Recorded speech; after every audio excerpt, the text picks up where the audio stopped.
Wow. You can zoom in and then go out. That's so cool. Alright? Like that? Yeah. Just you can it's right there on the column. I can see it on the column.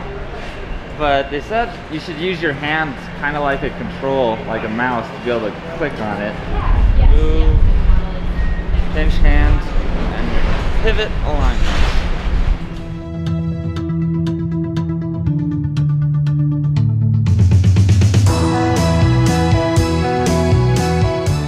Just slide this on and use it almost like a welding hood, but just for quality control check, for layout.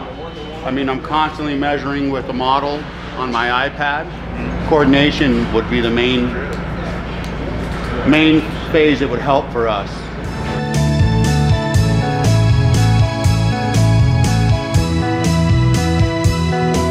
This is exactly what I'm seeing in the office, but you can actually get real life, which is great for a lot of remodels, especially hospitals. Because a lot of times there we can't even see what's already been built.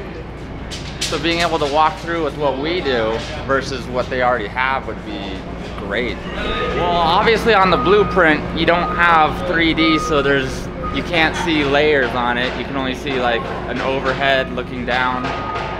And there's usually a lot of lines running above or below each other, which you know the general area where it's supposed to be, but you don't have an idea of elevation.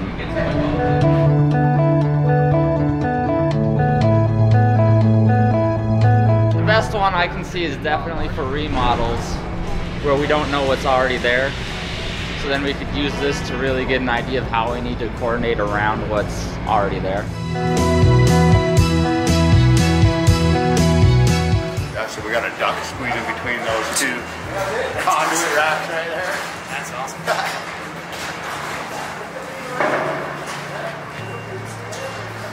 Very cool.